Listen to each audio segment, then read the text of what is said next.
you want to hold questions, substantive questions till the end?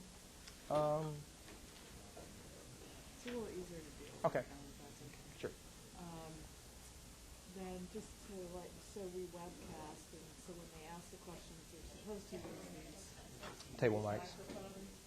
Some places don't have them, and some that have them don't work. So we're trying to make one where I'm going to go around with the portable mic when it isn't working, so that people on the web can hear the question. Okay. So it's 90 minutes, right? The full, yeah, Right. with questions. Okay. Don't forget to turn your mic on. Yeah, it's on. And I usually just do pretty brief introductions. So Brent's have you finished the PhD yet? I'm going to be defending in April. Defending in April. So soon to be PhD Adjunct professor in which engineering again? Well, I'm in the Engineering and Technology Management department, but I'm an adjunct in software engineering. So there's both aspects of it to my dissertation. And you're obviously all set up. And we'll do some introductions around the room. Now, should I send the PowerPoint to you so you can post it? That would be great. Okay. We'll turn it into a PDF. Okay. That would be great. Okay. I'll take care of that today. Okay.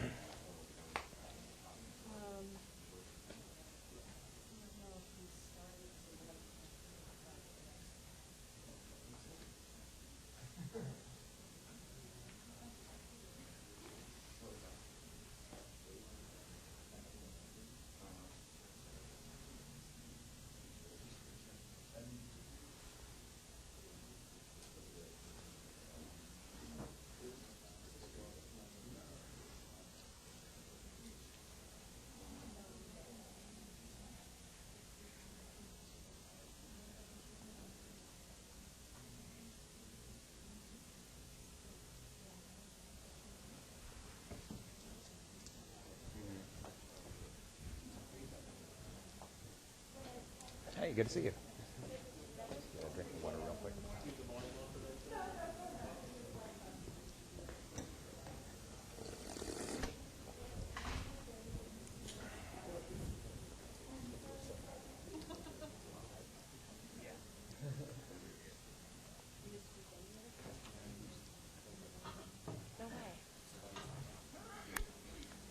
Okay, we're going to go ahead and get started. Welcome to our Friday Transportation Seminar, sponsored by the Center for Transportation Studies, organized by myself, Jennifer Dill, my colleagues Chris Monsier, John Glebe, and Rob Bertini, and Miguel Figliozzi, some of whom are still at the TRB meetings back in D.C. that we've been at this week. So welcome. We're going to do some introductions around the room so that one thing, our speaker sort of knows his audience, and we always, particularly at the start of the quarter, like to learn who's here. I'm also at the same time going to be sending around the sign-in sheet for the students who are enrolled in this as a class. Try to make sure, I'm going to start it here, just make sure it gets back to me over there. Thank you. And a few other reminders before we do introductions. We do webcast the seminars. And so there are people who watch live on the web and then the archives once we post them on our website.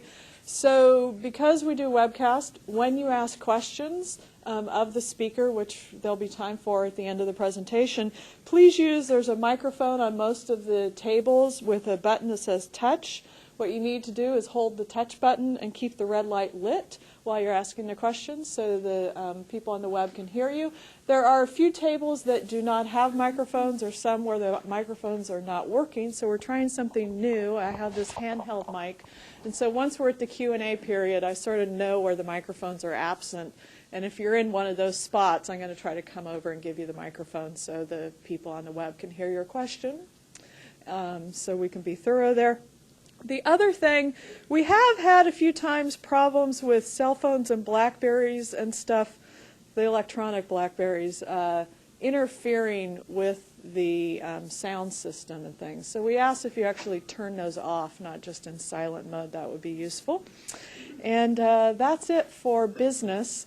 Let's do the introductions around the room. Just quickly, a name and an affiliation. So Jennifer Dill, the School of Urban Studies and Planning. and everyone's busy turning their things off, but I'm going to have you. And you can practice using the microphone doing this. Ines Faye, the first year master's degree in civil and environmental engineering. Heval Wakil, a graduate student in civil engineering. Esty Hall, City of Portland Office of Transportation. Lewis Thorwaldson, Urban Studies. Keith Brackett, geography graduate student. I'm David. I'm a Master's of Urban and Regional Planning student at PSU. Ian Sterry, I'm a senior in Sociology Department. Brittany Cousins, and I'm a minor in Sustainable Urban Development. Steve Sigathy, Master of Urban Regional Planning student.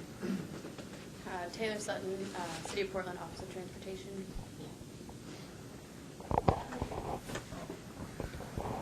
Jay Higgins, MERP student. Lee Huang, graduate student in civil engineering. Dana Dickman, MERP student. Steve Hoyt, Portland Office of Transportation. Timo Forsberg, Office of Transportation. Ian Studi, Transportation Options Coordinator for Portland State. Linda Ginnenthal, Transportation Options for the City of Portland. Katie Urey, Portland resident. Just talk loud. Sorry. Grace McNeil, Community Development major. Scott Lotus, Interested Public. Ivan Perez, a civil engineering graduate student. Rameshwar Patlore, graduate student in civil engineering. Kim Voros, Master of Urban Studies student. Yours works. Lori Miskimmons, MERP student. Molly Cole, Public Health major. Charles Weber, Engineering and Technology Management. I'm Brent's advisor. Excellent. I think your microphone works. So. Christy Gladhill, Civil Engineering Master student. Charles Carlton, Civil Engineering student. Nick Goldstein, Civil Engineer student. Lane Joe, Community Development student. Chris Lancier, Civil and Environmental Engineering faculty. John Glibby, Assistant Professor, School of Urban Studies and Planning. Ronnie Boyle, Urban Studies student. This one. Brian Latham, Senior in Civil Engineering. Okay, great. Welcome, everyone. And I appreciate your patience on the microphone issue. Often we do that part offline, so we don't do the microphones, but today we're online. So let's go ahead and get started with our presentation. Today, I'm really looking forward to this. I've been talking with our speaker today, Brent, Zenobia, for at least a year now about the research that he's been doing as part of his dissertation, which he'll be defending very shortly, and finishing up his PhD program here in Engineering and Technology Management. He's also an adjunct professor in the Software Engineering Department here at PSU, and today he's going to be talking about some psychological insights into transportation mode choice. So with that, I'll turn it over to you, Brent. Thank you. Thank you. Hi, I'm Brent Zenobia. As she said, I'm a PhD candidate in Engineering and Technology Management. And, you know, ETM, it's not your usual transportation studies kind of thing. It's what we're interested in and the methods that we use and the focus we use is probably slightly different than what you may be familiar with. I'm interested in consumer psychology. So I've been studying transportation mode choice from the standpoint of commuter psychology. And I'm doing it because I'm interested in the theory of adoption, but many of the things that I found in the study may be of interest to you. So hopefully we're going to be able to have an interdisciplinary dialogue here. Looking forward to that. So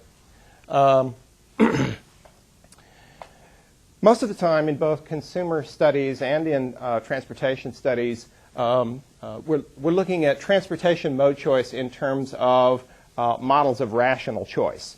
So these are based on economic theory that had to do with certain mathematical models about people maximizing their utility. And most of the time that works just fine. They do assume equilibrium conditions, and there are certain known problems with it. It is known that people are not always rational. But for the most part, they seem to work pretty well and are generally considered stable over a range of conditions. But not always. So anybody who's been reading Portland Tribune in the last couple of years would know that people are not always rational. They focus on things that are not necessarily always interested in maximizing their utility, and certain kinds of things really grab at them. Give you another example of it. Last year, I believe it was about 1 year ago right now, there was a short-lived series of attacks on bicyclists just outside of, I believe it's Emmanuel Hospital. Now, that was a short-lived episode. There were just like 1 or 2 incidents in that. This has continued over a longer period of time and is maybe having more of an impact. We'll see. But it does raise certain questions about models of rational choice. First of all, what do you do if these equilibrium assumptions are not satisfied? If utilities are not stable over time? If commuters tend to influence each other? And if populations are not perfectly mixed? That's another assumption of it is that there's perfect mixing of the population and everybody has essentially perfect information. And in particular, what happens when people start saying, wow, this is kind of scary. Maybe I'm going to stop riding max. Okay?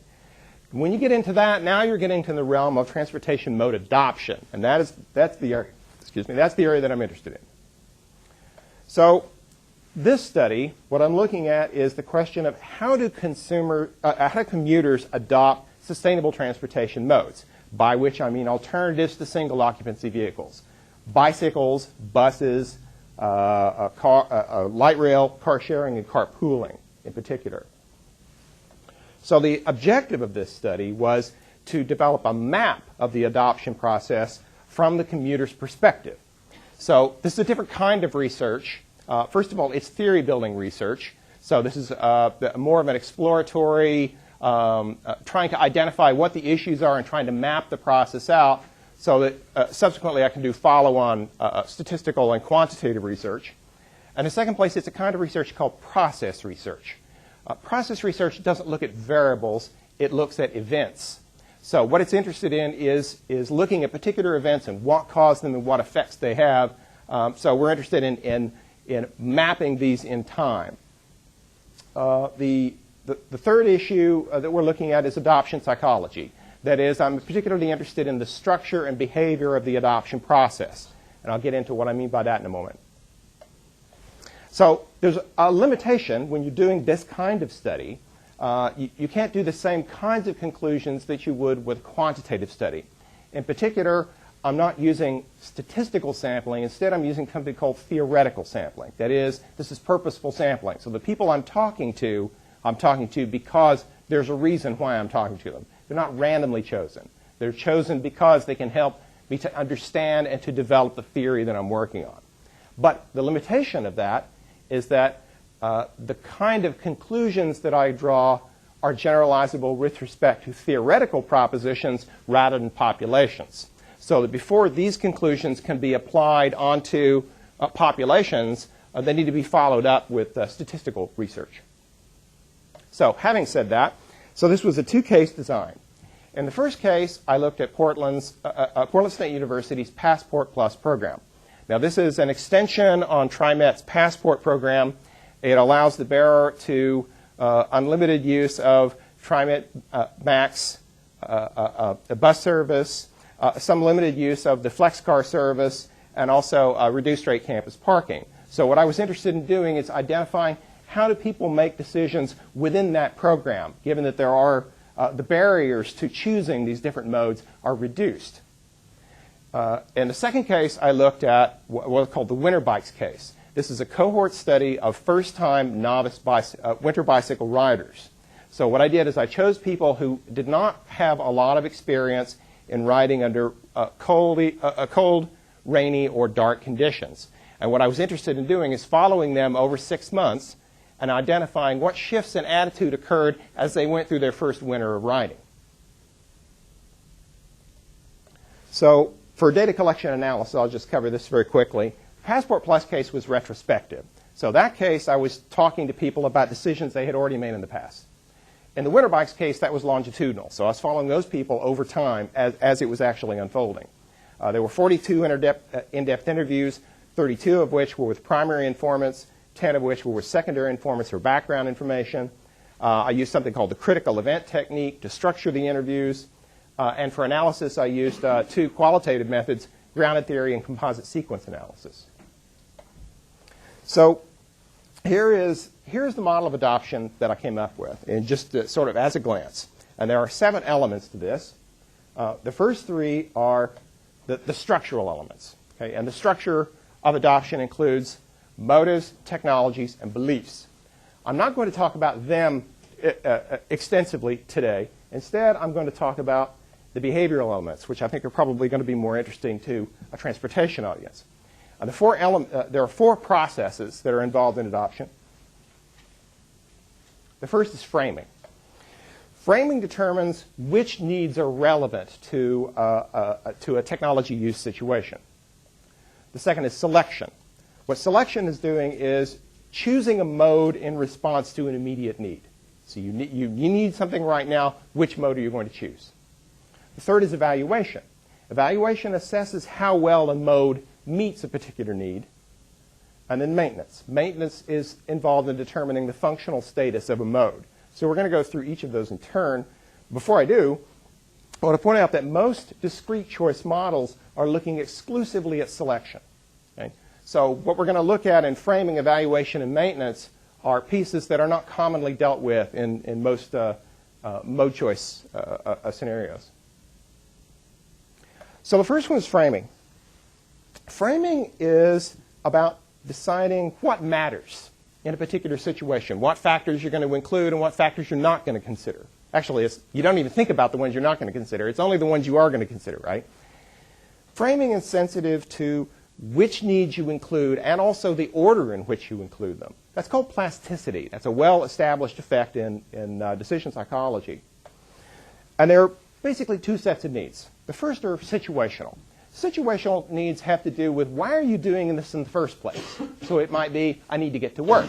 Well, what's involved in getting to work? Well, I have an important meeting today, and therefore I need to wear my good suit. And maybe I'm running a little bit late today, and I have a busy schedule. These are all things that have to do with the situation. They have nothing to do with the particular way that I choose that I'm going to get to work. They just have to do with the situation. The second set of needs are what we call optional needs, and that's of the option. So these are needs that are introduced as soon as I start considering which options do I want to use in order to get to work. So I might say, well, I could ride my bicycle, but if I ride my bike, well, it better be pretty good weather because I'm going to be wearing a suit. And, if I ride my bike, I'm going to have to shower when I get to work. Now, good weather and showering when I get to work have nothing to do with the situation. They have everything to do with the option itself. Okay? So you understand the distinction between the two. So the first thing I want to talk about is a phenomenon that were mentioned by some of my informants, the concept of something not being on the radar. And this came up when I was talking to one of my informants. He's a very experienced bicyclist. He had a foot in both worlds. So he was both a commuter biker and he was also a weekend recreational road biker. And he would talk to some of his fellow road bikers and try to talk them into commuting to work. And they were just talking past each other, not even really communicating. He says it wasn't really on their radar. And this brings up the tendency that we have to pigeonhole these ideas. So we come up with these conceptual categories. What is a bike? A bike is a thing for something. Now, to some people, a bike is a thing for saving money. That's why they're riding it. It's because they're interested in economizing. Other people may be doing it, well, they may be doing it just fine financially, but they're interested in riding a bike because they want to lose weight. Or because they're of a certain age and they want to get more exercise into their life. So for them, wellness is an issue, which is different than losing weight. Or maybe they're just doing it because they like to have fun. Or because they want to save time. Or because they're interested in competition or sport. And these are very different ways of looking at a bicycle. And they're not equivalent to each other. So one of the things that happens is, to go back to the example of the informant who was trying to talk to his road biker friends, and he was saying, I was just having trouble connecting with them. We're just not talking past each other. So one of the issues there is that we tend to take for granted our own categories and ways of looking at transportation. So, for example, another of the informants, she's really interested in, she's a working mother, a single working mother, She is in her mid-50s. She's very interested in getting exercise into her life. She does not have time to go to the gym. Her life is too hectic for that. So she was really desperate at trying to find some way to get some regular exercise. So she decided that the way to do that was to ride her bike to work. Now for her, riding her bike to work, she didn't even see that as a form of transportation. That's just not how she saw it. She saw it as like going to the gym. Like she's riding it to work. So her way of looking at that was not about commuter biking. Okay? It wasn't about competition. It wasn't about sport. It wasn't about having fun. It was about getting exercise. And to her, that's what it was. It was a thing for getting exercise. So this tendency that we have to assume that the categories we have are probably shared by other people is something called category error. Okay? And you may run into that sometimes, and why it seems like people are talking past each other in communities. Another phenomenon that comes up here is sensitivity, or better known as the squeaky wheel gets the grease. Sensitivity is the tendency to devote attention to whatever really stands out in a situation. Everything else gets pushed to the background, and what you pay attention to is the stuff that is most important or maybe most likely to change. Now, sensitivity is particularly important with adoption because people start getting sensitive when they don't have a good solution to something. That tends to get their attention. It's like, I've been trying to do this one thing. For example, I've been trying to get exercise into my life. I haven't been able to do it. I don't have a good solution for it. It starts becoming sensitive. Okay? So that's important because that's one of the early indicators that people may be interested in shifting modes. So she may not be, for example, the person I was mentioning who wanted to get the exercise, she's not necessarily dissatisfied with her car or with the bus, but there is something clearly in her life that is not working. She's not able to get exercise in. She's becoming sensitive to that need. And that, therefore, is starting to raise itself on her list of things that she needs to get a solution to. So that's an early indicator that she's a prime candidate for looking at bicycle commuting. Okay? She has a motivation to do so. So another thing is that pet peeves can become sensitive over time. There was another informant who was in the winter bike study, and I had tremendous respect for this guy. He was riding 15 miles over the West Hills to work every day through the winter. Right?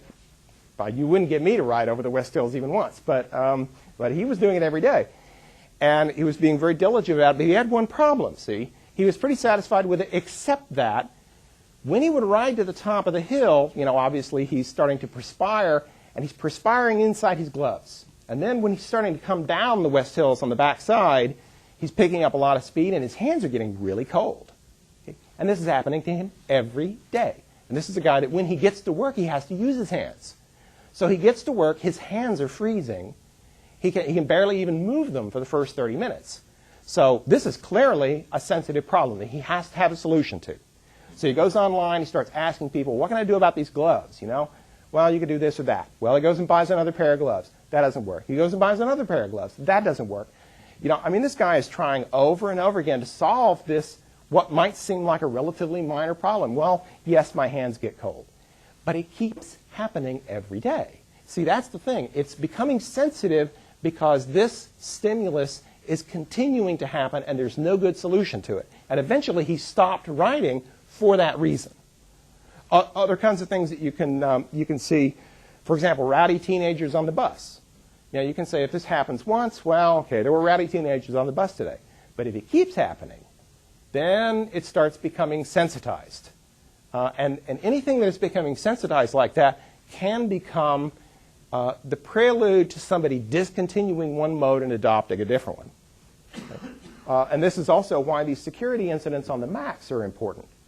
If you look at the incident last year near Emmanuel Hospital with the bicycle riders, that was like a 1 or 2 time thing.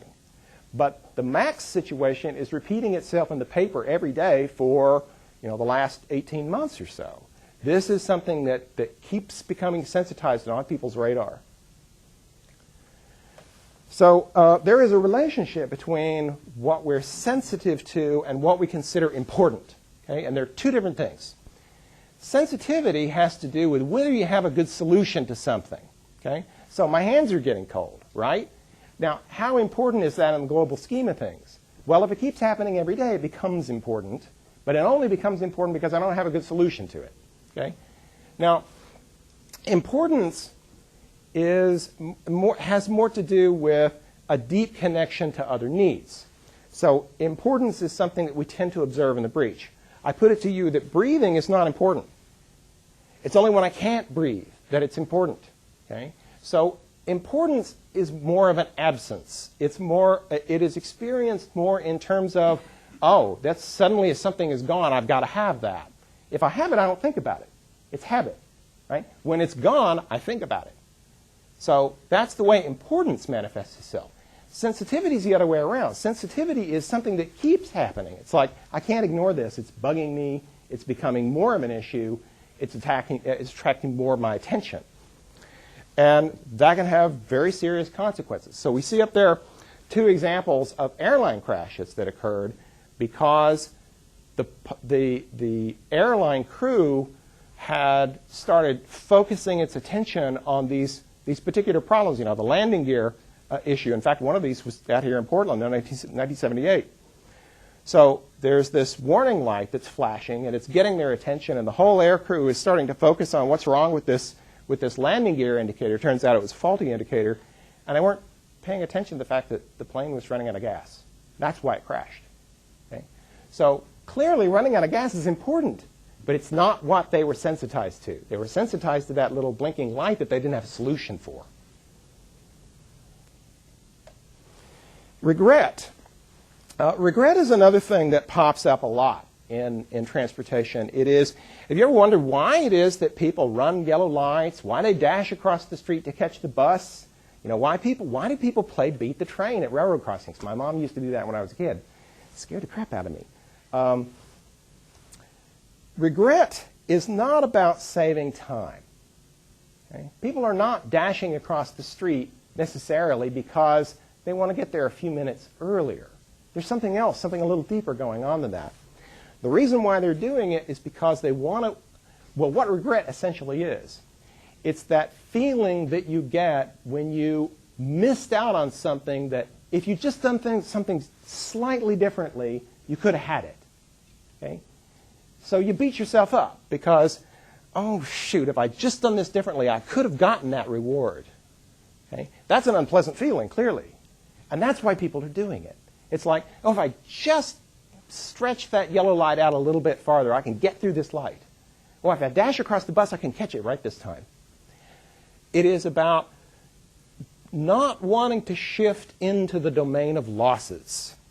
It is about not wanting to have that experience or that feeling of having lost something that was just in your grasp. So it's not really about wanting to get there 20 seconds or 2 minutes or 8 minutes faster. Okay? It is more an instantaneous reaction to, I better act faster, I'm going to lose something. I was talking to somebody right after Christmas, I think it was at Kitchikaboodle. They were having a sale. And we were up there, and the clerk was just obviously, you know, he was on his last nerve. Right? So, you know, we struck up a conversation with him. He says, you know, people are just at their worst, seem to be at their worst when they're having a sale. Why do you suppose that is? When they're having a sale, it's like, oh, well, I've really got to get there early or I'm going to miss out on this great deal that I otherwise could have had. It's the same kind of phenomenon. It's not wanting to miss out on something you could have gotten. So this brings up something interesting that we found in our study, something I'll call FlexCar booking stress. Now, how many of you are familiar with the FlexCar service? Oh, a lot of people. Okay. So you know that when you reserve a FlexCar, you go onto the computer, you go online, and you say, okay, well, I want to reserve a car for this window of time. This is when I think I'm going to need it. Here are the cars available. I'm going to book that car, and then I go and get it and do my thing and come back. Now, if I return the car late, okay, for whatever reason, either because I didn't allow myself enough time, or maybe I was going to Costco and there was a huge traffic jam on I-5 with some car that was overturned. So for circumstances that were beyond my control, I was unable to get the car back in time. Okay? Now, if that happens, you will be fined by FlexCar, and what seems to be even more significant, if somebody had reserved that car immediately after you and you don't return it in time, then FlexCar buys that person a cab fare and you are the one who pays for it. So potentially people are thinking, wow, I could be on the hook for a $75 cab ride, you know, if they're going to Walla Walla, Washington or something. So there's this psychological tension, like a low-level stress that happens every time people use the FlexCar service, which is, well, okay, I have to anticipate, how long am I going to need this thing for? Well, that's a hard thing to guess. Forecasting is not something that human beings do very well. So, okay, well, let's see. I really think it's going to take me 2 hours, but, you know, I'm going to Costco, and that's always a question mark. What happens if I underestimate? Well, I'm going to get dinged.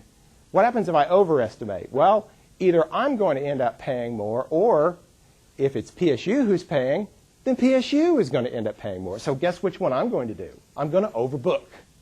And that's, we suspect this is something that's happening systematically with FlexCar.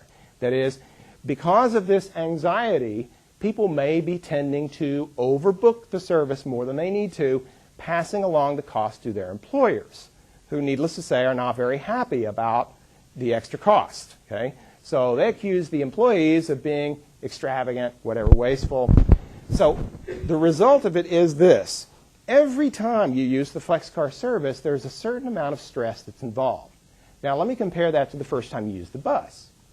Let's say I'm riding the bus for the first time, or let's say I'm going out to someplace in Washington County that I'm not familiar with, and I'm riding a bus line I've never ridden before. Now, that kind of stress is one time, all right? Which bus do I need to get on? What time is it going to be there? You know, do I have to watch the route and make sure that I get off at the correct stop? But once I've done it, it's done. I now have that experience. I've now learned that. It will be less stressful if I ever need to ride that line again. FlexCar isn't like that. FlexCar is more like a low-level stress every time you use the service. And one of the things that we're interested in, and we need to do some follow-up research on this, is this causing people to fall out of the habit of using FlexCar? So we're interested in doing some follow-up research to identify what's the magnitude of this effect and how widely shared is it. So it is quite possible for people to fall out of the habit of using something. This is some data from Alba, Hutchison, and Lynch, where what they did is they asked users to think of as many options as they could for a particular product within a particular period of time. And what they found was, needless to say, it's the options that you use within the last year tended to be the ones you recalled more quickly. So if you're not, and this is not a huge revelation, if you're not in the habit of using something frequently, you tend not to think about it. So how often do you think of, for example, taking a cab as an option getting to work? Not something you do every day, right? I mean, you could do it in a pinch if you had to. Get back to that later. So the second process is evaluation. Evaluation is looking at how well does a mode satisfy a need. So what evaluation is doing is, evaluation is a phenomenon that unfolds over time. So we don't sit down and say, I think I'll evaluate this now. Instead, it is something that, well, okay, there's a piece of information. I'll think about that. I mull it over, and it kind of sits in the background, and it sort of unfolds on the back burner. Okay? So this is stimulus response behavior. This is something that is happening as a result of events that are happening to us. Okay? I had an unpleasant encounter on the bus. Stick that. Or maybe I had to spend a long time waiting for the bus. That goes in the background too. If it keeps happening, then, as I said, it may start becoming sensitive. But the point is that this is the kind of process that is happening basing on different events that are occurring. So evaluation has the character of being sort of jumpy in the sense that it is responding to happenings, things that are going on. So here's a map of the evaluation process that I produced from the composite sequence analysis.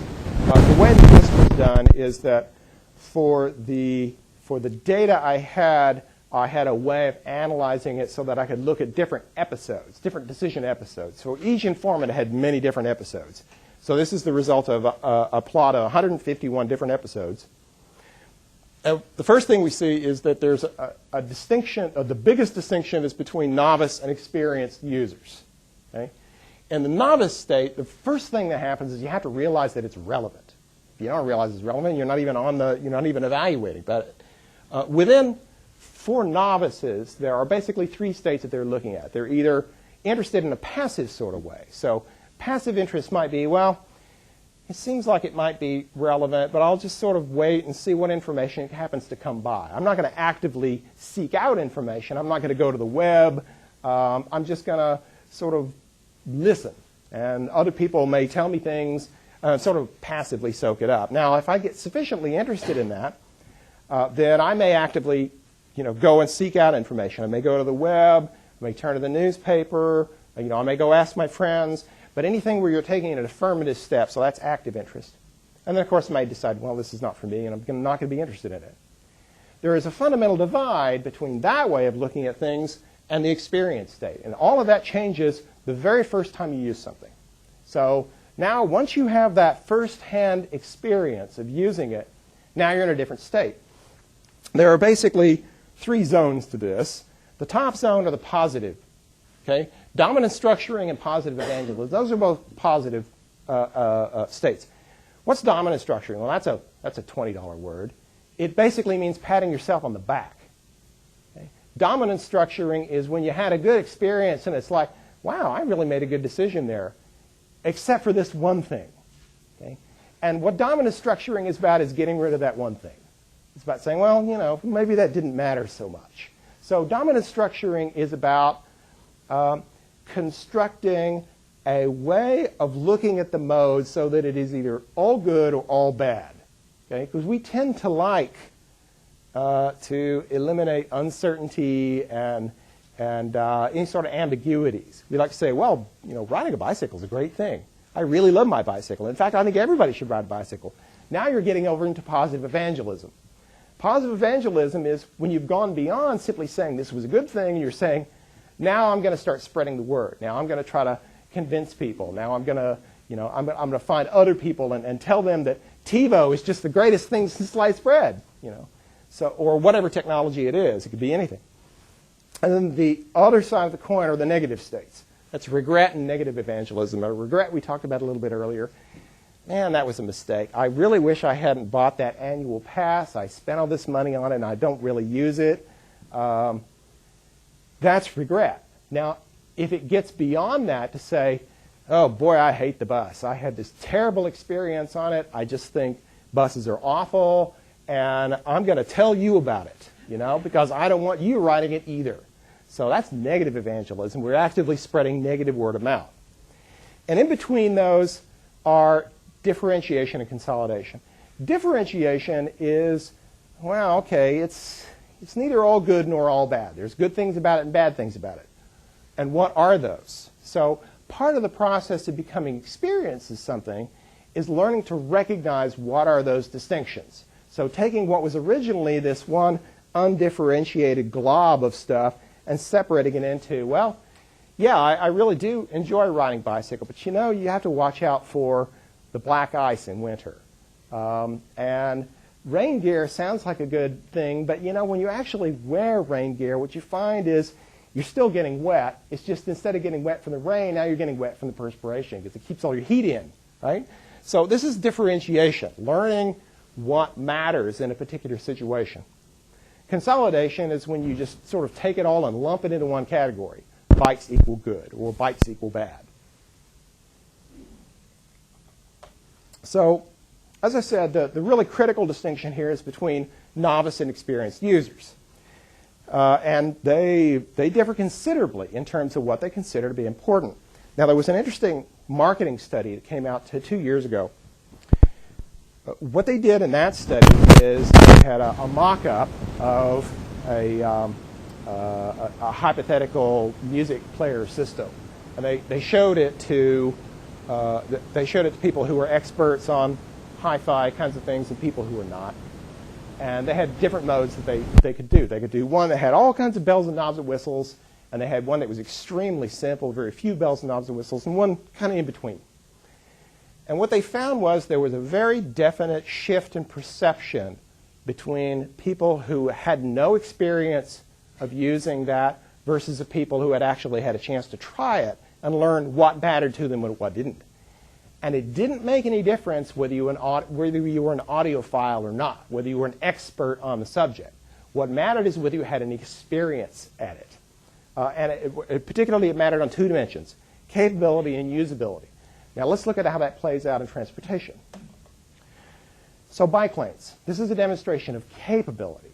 So novice users look at bike lanes. They don't necessarily have a lot of experience with it. And they may think, well, somebody's looking out for my welfare. Okay? It's nice to have those dedicated lanes there. It's kind of reassuring, since otherwise I would feel too intimidated to ride in traffic, particularly downtown. So, you know, a novice user might think, well, those bike lanes are a really good thing. A more experienced bicyclist who's looking at riding around downtown might say, well, you know, okay, those bike lanes are not magical. Okay? They don't have this force field that keeps the cars from riding in them. And you can still get clobbered in a bike lane. Or, as in this picture, somebody can door you, in the bike lane, particularly in front of like a hotel area. Whereas, also in the process of riding around downtown, they might discover, well, riding downtown really isn't that scary after all. The traffic is not moving that fast, or I'm able to keep up with the traffic, and I'm feeling more confident as a rider. So there is a shift in perception that occurs between the novice and the experienced state. And they come to look at bike lanes and the potential of riding in traffic differently through the course of getting that experience. Another example, and this has to do with the usability dimension, is time utilization. So in terms of riding a bus, a novice user might say, well, wow, if I ride the bus, that's going to take forever. It's just going to take this long time. It's going to be out of my life. I could get in my car and I could be there in 8 minutes, versus the bus is going to take me 25 or 30. So, the novice users tend to be focused more on anticipation of how long it's going to take. They're not necessarily thinking, what are you going to do during those 20 minutes you're on the bus? They just like, okay, 20 minutes out of my life, gone. A more experienced bus rider might say, that 20, 30, 40 minutes on the bus is not such a bad thing. It's 20 minutes away from my kids. It's 20 minutes I can read. It's 20 minutes I can listen to music. It's 20 minutes I can have to myself, that I'm not sitting behind the wheel of that car cursing at the traffic. Okay? So a more experienced bus rider is learning how to utilize that time and to take it back for themselves and say, this is my time again. Okay? This also comes up, by the way, for bicycle commuters, particularly those who are interested in doing it as an alternative to the gym. Because, people who need exercise or people who want to lose weight, one of the reasons why they don't want to go to the gym is because they say, well, how long is it going to take me to go to the gym? I've got to get in my car, I've got to drive to the gym, I've got to work out, and then I've got to shower. I may spend 45 minutes to an hour at the gym every day, and that's gone from my life. All I'm doing at the gym is going to the gym. That's pretty much all. Whereas if I ride my bike, I'm getting that same exercise, but I'm doing it during the time that I ordinarily would be commuting to work. So it's a way of reclaiming that time for myself. And some people were saying that's one of the things that really appeals to them about bike commuting, is that they get that time back. So what we're seeing through this is that adoption and retention are derived from two different sets of factors. Okay? Adoption is driven by factors which are perceived to be important by novices, whereas retention is determined by factors which are more relevant to experienced users. And the question as to whether somebody is going to stop using, that is, discontinue, has to do with whether any of those experienced factors become sensitized. Okay? So let's take a look at that. So here's bicycle commuting. So one of the things that was common among all of the informants for who are doing bicycle commuting, first of all, they needed to be able to visualize biking to work and what that was going to mean to them and what benefit it was going to convey. Now, those benefits are going to vary from person to person. As I said, maybe it's saving money or getting exercise, whatever they see a bicycle as being a thing for. So this is their reason for doing it, is visualizing it, doing this to work and what it's going to do for them. Second, they have to have a practical plan as to how they're going to do it. If they're living in way out in Tigard and their workplace is over in the East County somewhere, they're not going to be riding a bike, probably, right? It's just not practical. But if they have a practical way of getting there, or at least a way to try it on a limited basis, okay? So that'll be one. One thing that tends to be important is some kind of bicycle facilities. It may not necessarily have to be a shower. It's going to depend on what that person feels like they have to shower. But at least it needs to be some secure place to store your bike, and preferably someplace where it's going to be out of the rain. Another thing that's very important is biking role models. Every single one, without exception, all of the bicycle commuter informants had somebody in their lives who was an example of how you could actually do this. A roommate who bikes, a friend who bikes, somebody else in the office who bikes.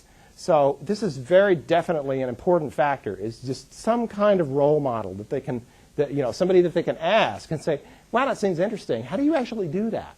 Okay? Maybe I could do that. If you could do it, I could do it. Okay? A history of favorable bicycle use. This turns out to be pretty common. Most people have favorable views of bicycles since, they were way high. And then there's sensitivity. So it's not enough to say, well, I like riding a bike, and I see this other person's doing it, and yeah, that could be nice. But if they're not dissatisfied with something, they're still not going to do it. If they're not saying, oh, and now this will help me to get exercise, or this will help me to save money, or this will help me to save time, there's got to be some other aspect of their life that they're not satisfied with, that they think the bike is going to help cure. And if they don't have that, they're not going to do it. This is one of the reasons, I think, why it doesn't necessarily follow that talking to a weekend road biker is automatically going to get them to see, well, bike commuting is for me.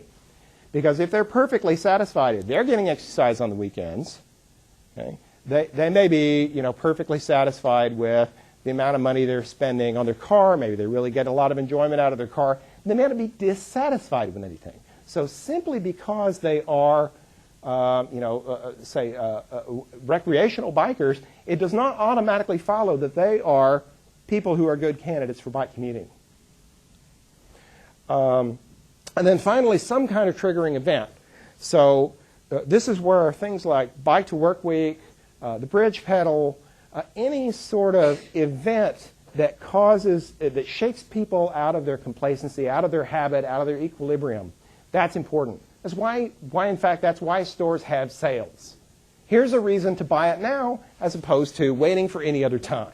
And that's really what these triggering events are doing. Here's why to do it now. Here's why not to procrastinate. So let's look at some of the retention factors now. So now we're looking at more experienced informants. This is from the group that rode their bikes over the winter cohort. Some of the things that came out. First of all, rain.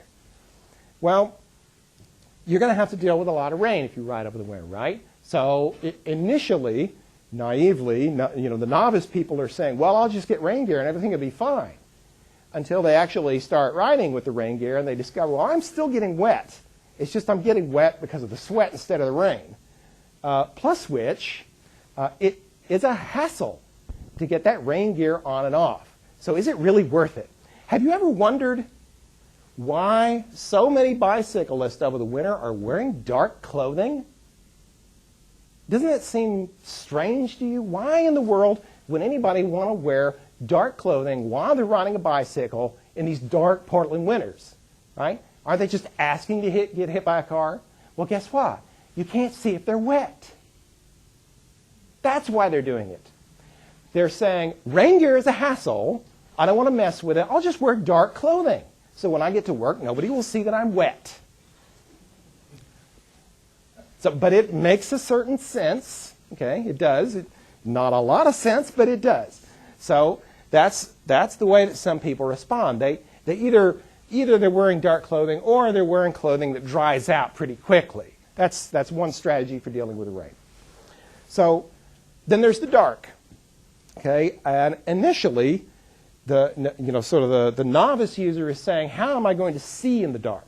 It isn't until they start writing a little bit that it starts occurring to them, well, I may ever start thinking about being seen in the dark. Of the two of the informants in this study were hit by a car during the course of the study. And one of them was an extremely experienced bicyclist who had one of these 150 lumen lights. I mean, he had done everything right. He had all the right gear. He was absolutely diligent. He was a very cautious rider. He got hit in broad daylight in good weather by a lady who was pulling out from, she had just been cleared by her doctor to drive after cataract surgery. All right? So, you can't always control all of the conditions, but certainly the ability to recognize, put yourself in the minds of the drivers and say, they may not be able to see me, seems to be something that people tend to learn with experience.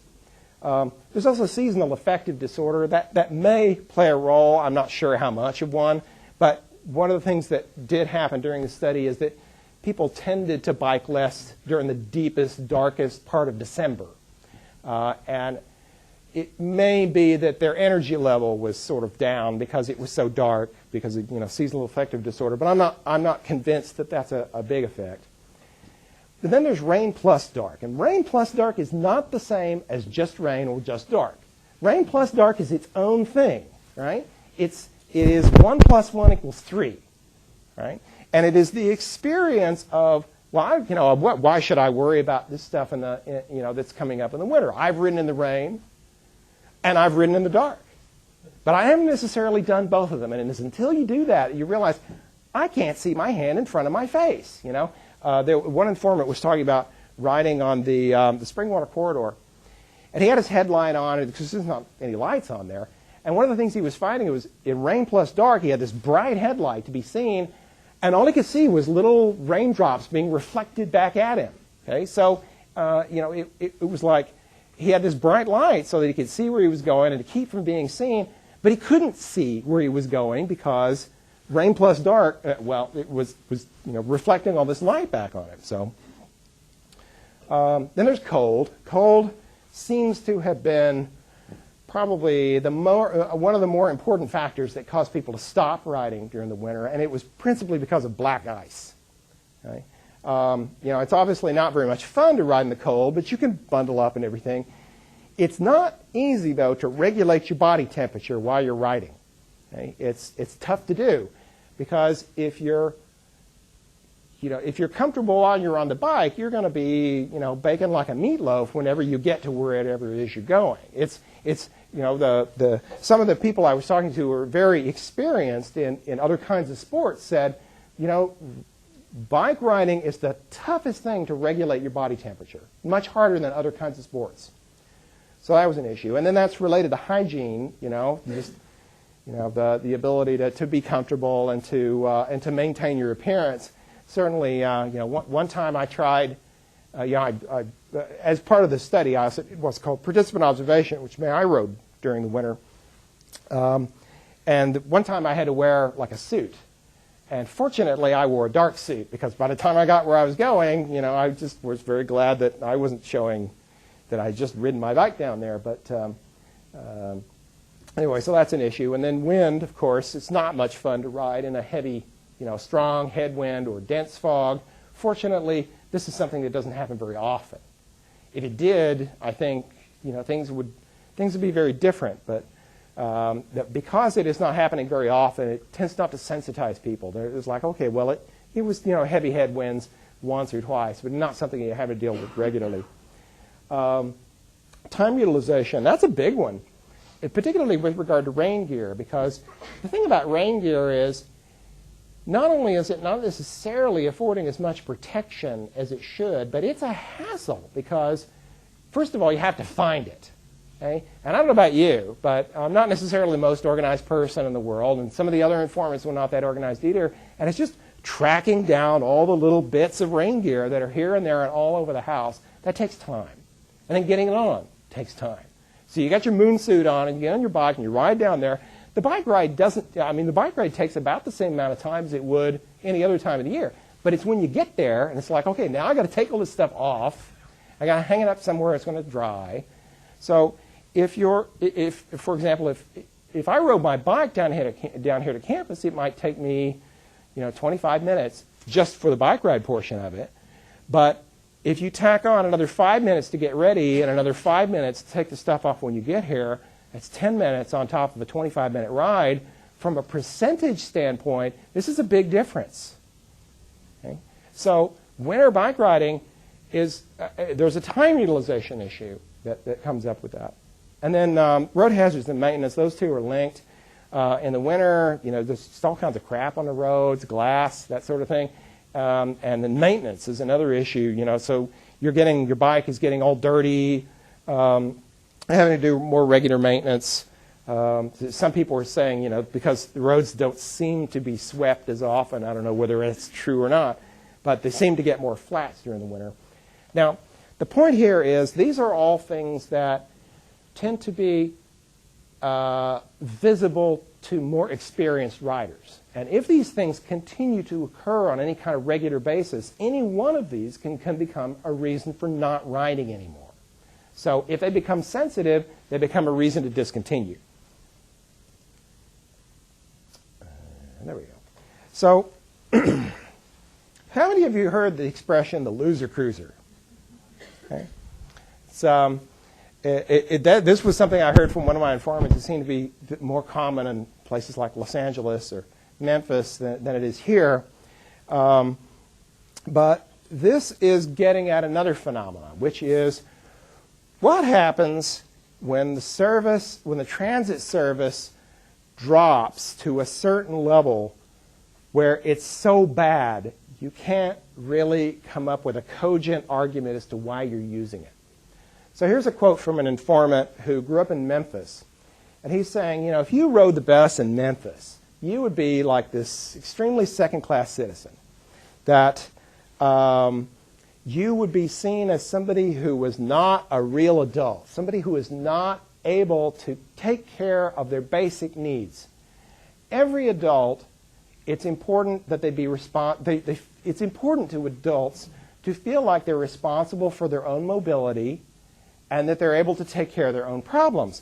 And if you become dependent on the bus service, and the bus service is seen as being so bad that the only people who would ride it are people who are absolutely desperate and couldn't do anything else. This is called technology stigma. This is when you can no longer construct a defensible argument for using something, that it becomes so bad that the only people who would use it are losers. And that's the way they get perceived.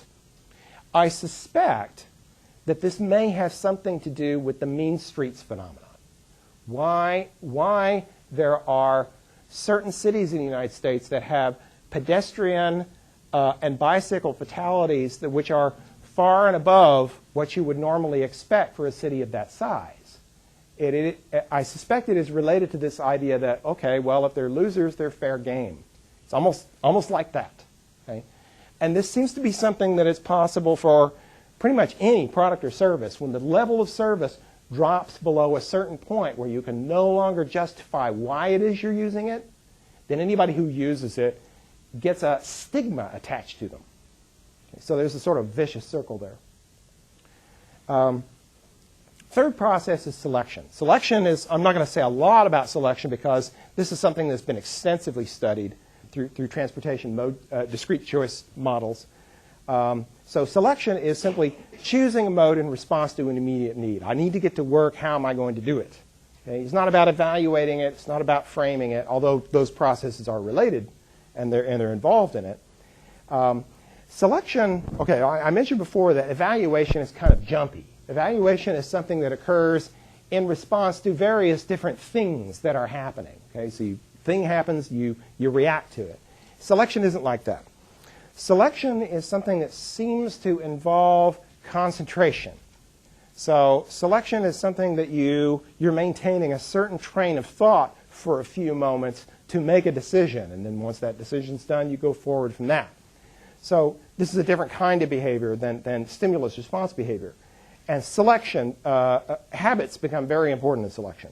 This is this idea of the morning debate. As in what it's that decision that you make in the morning. How am I going to get there? That's selection. Okay? So here's a map of the selection process. Can everybody see that? Is that out of focus? Okay. All right. I guess they can see it. So it begins when you have some need that you need to satisfy. I need to get to work. Okay. Then you frame what's involved with this situation. Well, I got an important meeting today. I'm running a little bit late. That's kind of it. The action is required, so I have to get to work. Now you go into the screening stage where you're starting to think of options. As you think of each option, you're thinking, okay, well, is that going to work? So could I take my bicycle? Well, yeah, okay, I could take my bike today, or I could take the bus, or I could take Max. Okay, so 3 options right off the top of my head because they're things that I'm familiar with. I haven't owned a car for many years. So 3 seems good enough. So that's closure. Right? I've spent enough time thinking about options. Now I have to make a decision. Right? So now I have multiple options, so I have to make a trade-off among them. I may decide, well, I don't feel like pedaling today, so I'm not going to take my bike, so it's between Max and the bus, so I'll just walk toward Max, and if the bus comes first, I'll take that. Otherwise, I'll take Max. So that's how I settle my trade-off, right? I commit to the option, and I take action, assuming I don't procrastinate. But let's say I was really running late. Okay?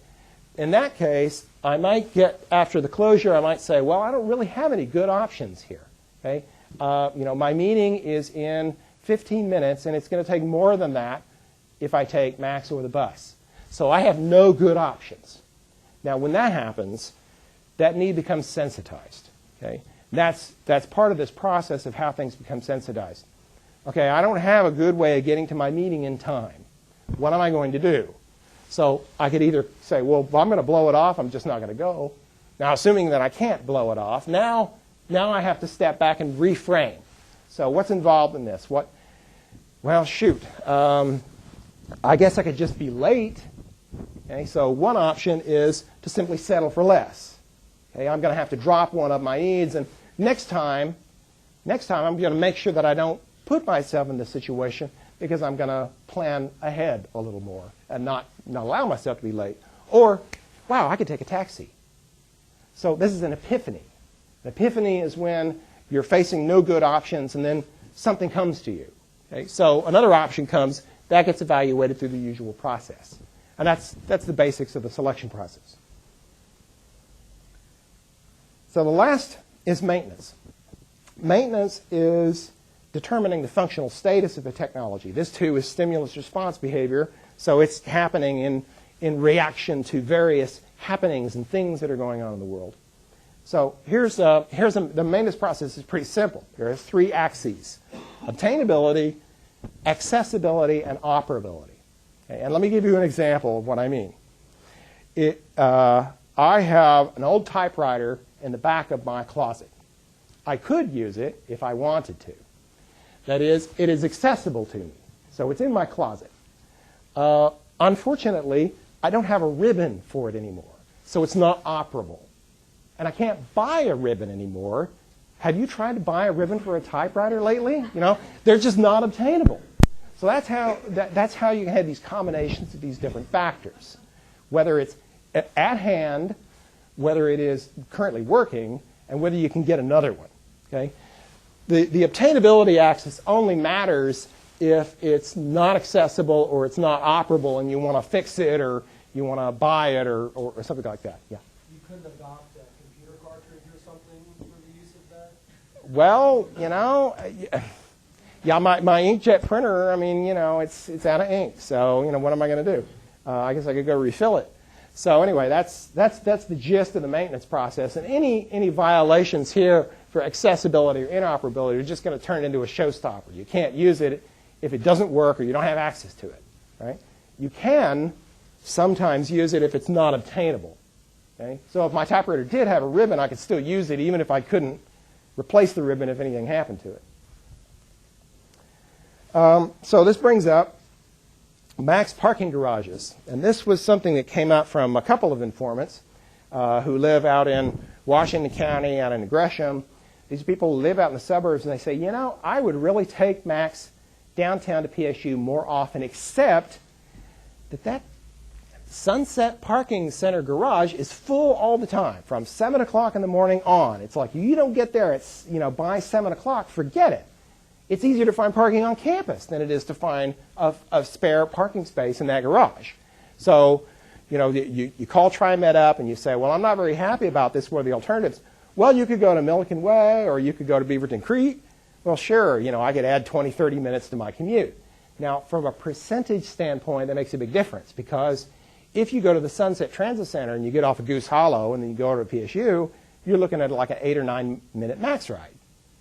If you get on a Milliken Way, now you're looking at a 20, 30 minute max ride. So percentage-wise, even though 20 minutes may not seem like that much, regret kicks in because you're saying, well, I could have done it in 9 minutes. You're not saying, well, 20 minutes, what's 20 minutes out of my life? It's no big deal. You're saying, but I could have had 7 or I could have had 9. So that's what you're comparing yourself to. So the reason why this is a maintenance issue is parking is something that is obtainable in principle in these garages, but it's not always ready when you need it. So it's not always accessible. Okay? It's a crapshoot. So to summarize, what have we covered in here? First of all, novice and experienced users differ in terms of what they consider important. And this then determines that adoption and retention are driven by different sets of factors. Adoption is driven by novice considerations. Retention is driven by experienced considerations. Whether people are going to continue to use a mode is going to depend on whether any of those retention factors become sensitized due to regular violations. And that communication strategies, which are geared toward trying to get people to, for example, ride their bikes, need to be tailored to match the commuter's stage of adoption. So, here are some tips. If you're launching a communication campaign, first of all, you want to focus on user segments who have sensitized needs. Okay? So, pay attention to pet peeves that people have. That is, ones that have become sensitized and could lead them to discontinue rival options. So, what is it you're not happy about your car? That riding a bike to work or taking the bus to work is going to help you. You fed up with traffic? Are you fed up with high cost of parking? Are you fed up with the amount of time that it takes to park your car? So these are examples of how car use can become sensitized and how you can take advantage of that to increase utilization of alternative modes. So, for example, I think a particularly good candidate for increasing bicycles is probably people who feel like they either want to lose weight or for whatever reason want to get exercise and they know they don't want to go to the gym. They just know themselves well enough to know that anything that involves going someplace to get exercise is just not something they're not going to be able to sustain over the long term, either because it's time out of their lives that they feel like is just lost, or because they're too cheap to pay for the gym, or for whatever reason. So a second thing is beware of category error. Okay? So bear in mind that people have these mental pigeonholes they put these modes in. A bicycle is a thing for competition. It's a thing for sport. It does not necessarily follow that somebody who sees it that way is going to say a bicycle is a thing for transportation. And also, as I said, even people who are using the bicycle as a form of commuting to work don't necessarily see it as a form of transportation. They may see it as a form of getting exercise. Okay? And then third, try to keep your message concrete, visual, and specific, particularly when you're trying to conjure up in people's mind a vision of what things are going to be like. There was a certain service that said, sometimes you just need a car. Well, like when? You know, be specific. You know, be concrete. Show me somebody who is in a situation where, wow, I really need that car, but I only need it now. You know, so for example, car sharing, I think has this problem, which is people have a little difficulty wrapping their heads around the idea that, well, I'm going to give my car up, and every once in a while I'm going to need a car, and is this going to be there when I need it? Okay? Or is it truly an option for me to give my car up? You know, if I live in East Gresham, well, let's see, I could take Max to work, and I could potentially give my car up, right? If there's a flex car around the corner. But if it's not around the corner, then I can't very well use it. So, you know, when trying to sell the virtues of something like car sharing, particularly something that's new and innovative like that, it's important to give people some concrete, specific, and visual ideas as to what it is it's going to do for them. Okay? So, anyway, that concludes my talk today. Thank you very much. I appreciate your attentiveness and was very well attended today. And I'm now open to your questions. And remember to use the microphone, or Chris is going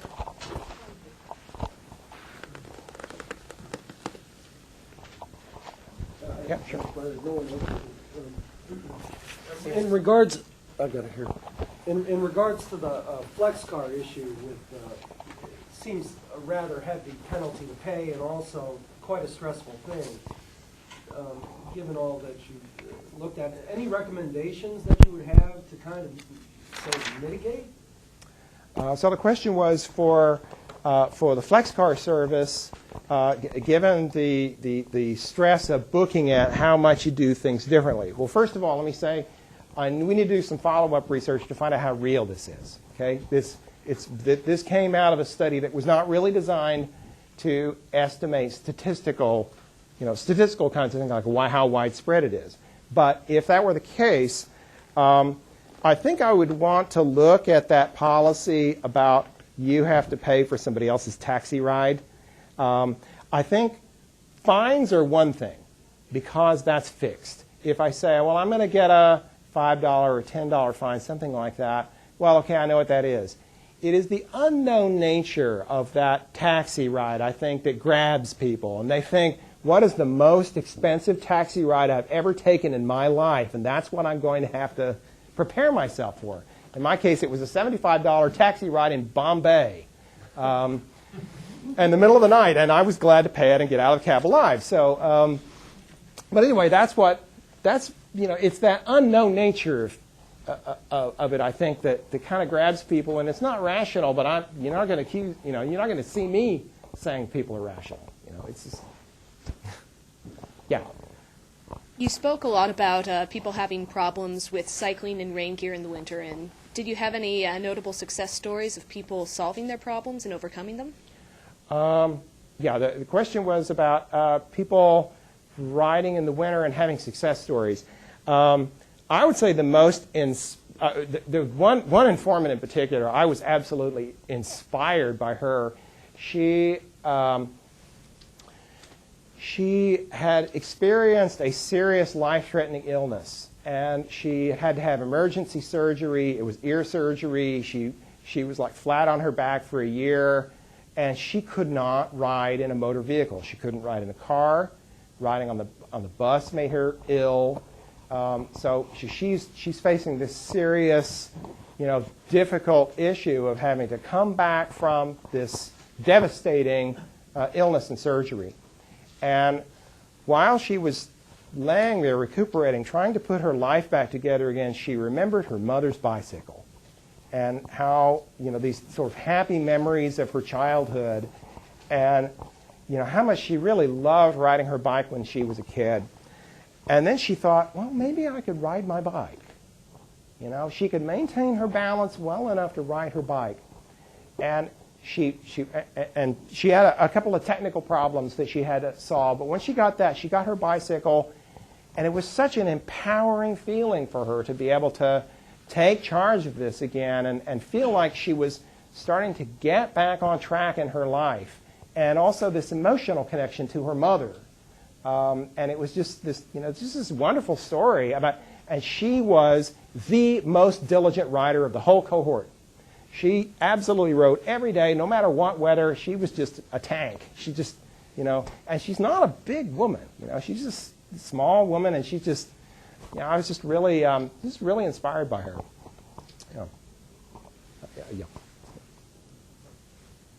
Through this study, were you able to determine the most common complaints that cause people to not use transit?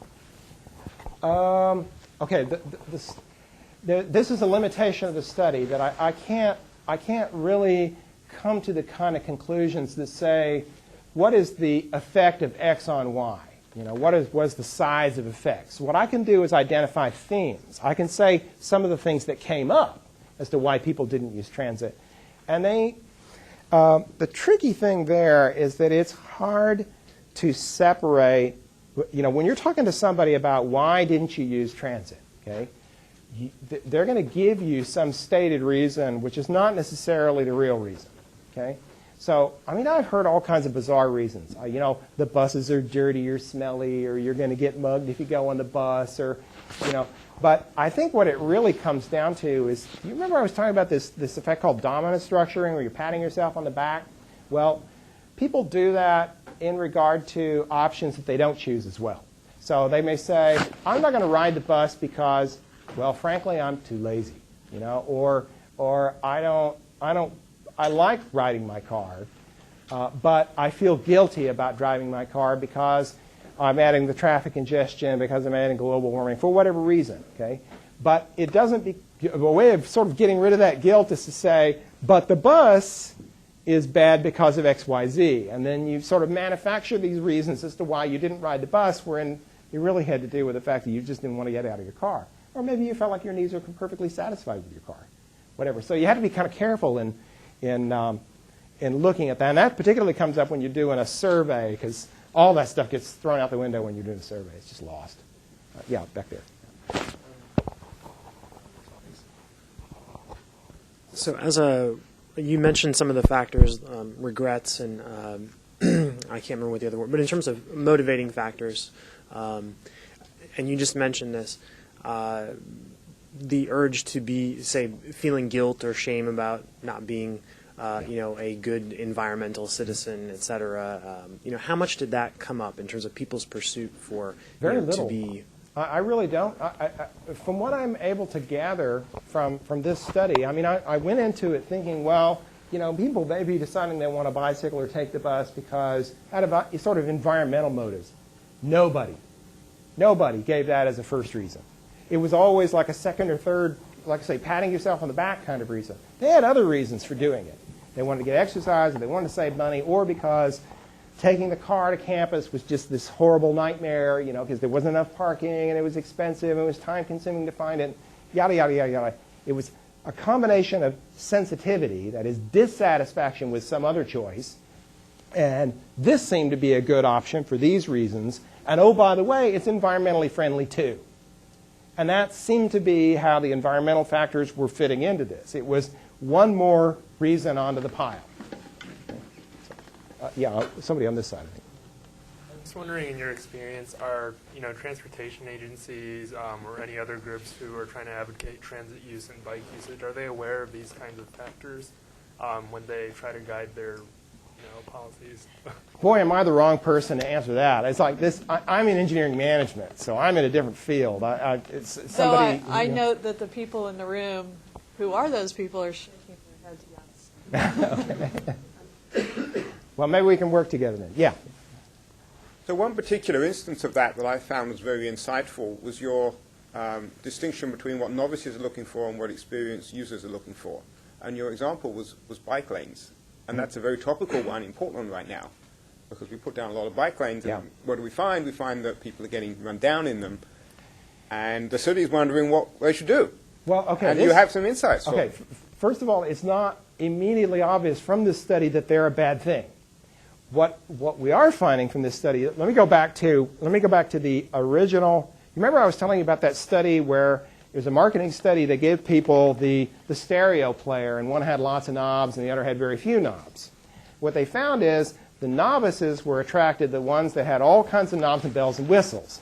The experienced people, though, the ones who had actually used the product and learned what was useful and what wasn't. They just wanted the stripped down version. They didn't want all the extra bells and whistles. They just wanted the stuff they were going to use. And the paradox of that is this. When you're communicating with a novice, they tend to want more capability. Okay? So, and that's the problem with like things like Microsoft. If they want to get new users, you have to load the thing down with bells and whistles and just hope that the experienced people are going to put up with it. And that seems to actually work for them. But this does bring up this issue of bike lanes, which is bike lanes do work to the extent that they're visible. They cause novices to notice them. The novices look at them and say, okay, this does something to assuage my concern about riding in traffic. The So they start statistics riding, show that works. More people are riding. and to that extent, they are important. Now, whether they are able to achieve their actual functional purpose of keeping people safe in traffic, other people are better, are more aware with that data than I am. I'm just looking at it from the psychological standpoint that they do seem to help. They do seem to help address some of the concern that new users are having. So what we really want to do is paint lots of bike lanes, but then tell people not to use them. Well, yeah, that's why they go to Bike Portland and they say, oh, well, maybe I should, be a little reticent about this. Yeah. Did you give any consideration to mixing modes? I've often thought that once someone gets in their car, they're less likely to switch to another mode of transport to finish their trip. And the same with biking. I noticed you didn't seem to particularly have people who were maybe getting their bike to get to the bus and then riding the bus, Actually, and biking I did. at The way that I looked at, okay, there's sort of two ways you can look at it. One way is the way of looking at it in terms of I'm just going to look at bikes, or I'm just going to, the sort of the traditional modal split sort of way of looking at things, and that is technology centric. Okay, it's really focused on the bike and how does the bike work and who uses the bike and who doesn't. My study was not looking at that. My study was looking at how do people make decisions? And I didn't say, how are you getting to work? I only care about bikes. I only care about buses. That wasn't how I went at it at all. I said, how do you get to work? And they told me. And I saw all kinds of mode switching, all kinds of mode chaining, that sort of stuff. And that did come out in the study. I didn't talk about it a lot here. But yeah, there's all kinds of switch. There was one lady, the one I was talking about, who she wanted to ride her bike because she was a single working mother. She actually put her bike in the trunk of her car, drove it to a certain place that was close enough to downtown. They took her bike out of the trunk, drove it to downtown, rode the bike downtown, and then back to her car at the end of the day, because she wanted to exercise of a certain duration. So, yeah. I want to follow up on Ian's question. You mentioned a few different things that are required for people to make a new choice, and you mentioned role model.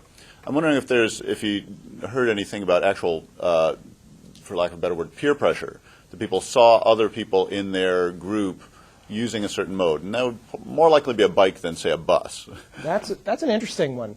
I did come across some data about that. It was actually from Santiago, Chile, that there was a radio report on NPR International, and they were talking about how in Santiago, previously, the people who were riding bikes were seen as people who were sort of in the lowest economic strata. They were riding the bikes because they were trying to save money. It was the sort of the loser cruiser phenomenon. Why anybody who would ride a bike, why would they ride a bike? Well, it's like I had one informant from West Virginia, and she said, if you saw somebody riding a bike in West Virginia, given that it's not set up for it, most people don't ride their bikes, it has twisty, windy mountainous roads. So if you see somebody on your bike in West Virginia, they've lost their license for a DUI. That's sort of the mentality, is you only ride your bike if you're a loser. You don't have any other alternative. And it's, I think, extremely interesting to look at how does that change. How do you see that change occurring in a community where it starts becoming associated with people who are in a different economic group? The report I was talking about from Santiago was saying, well, originally you saw blue-collar people doing this. Now you're starting to see professional people doing it. And there is starting to be this mentality of, oh, everybody bikes. And that's something I'm extremely interested in understanding. How does that happen in a community? Yeah. I just wanted to kind of segue from that. I was wondering, for that loser-cruiser mentality, if that can be applied to sort of the opposite mode. You talked about it in reference to buses and now bikes, and I'm wondering, at a certain point, can it be applied to like single occupancy vehicles? Oh, sure. As well. Sure. I think in principle it could apply to any product or service where the use of it gets to be so onerous that you can no longer construct a defensible reason for using it. Now, that's harder to do in the case of a car. It's hard for me to imagine cars getting to that point unless, well, all right. So, one person in a Ford Escalade, you're a loser. Well, okay, that's a good point. Let's say, for example, Hummers. All right. So Hummers started appearing, in the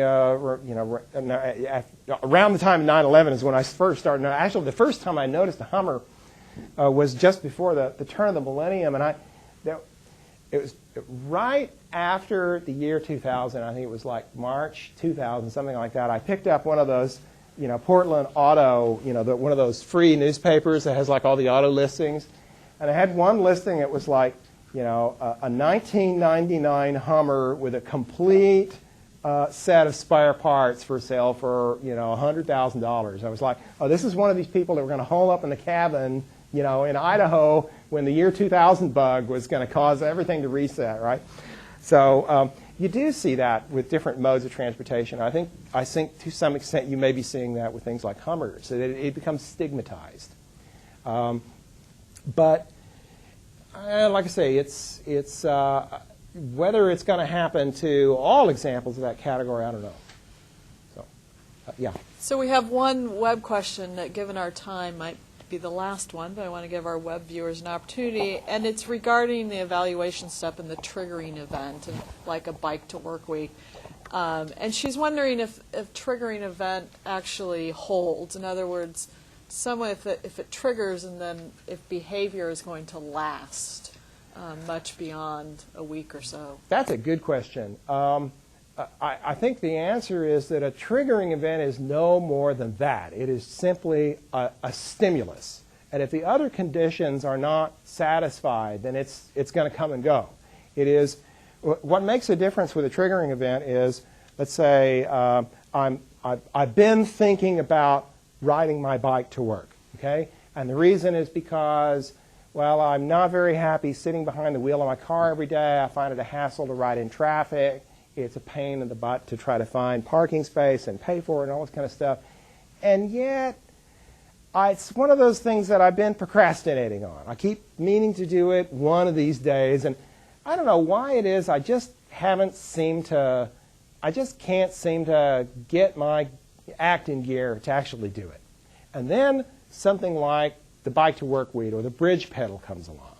And I say, okay, well, I've been kind of thinking about this. Maybe this is my chance. It's like a New Year's resolution. It is a break from the continuity. It's a change from the background. It is an opportunity or an invitation to do something that you may have already been thinking about for your own reasons. So the triggering event is in itself not sufficient motivation to keep doing it. It's just a reason to do it now as opposed to any other time. Okay? And I'm sorry to cut off discussion, but we are, that clock's slow. Actually, we are at 1:30, and before we thank you, I want to put in a plug for next week. We have Art Pierce from the City of Portland, who's going to be giving us an update and talking about the Portland area. So that should be interesting. Thank you very much, Brent. Thank you.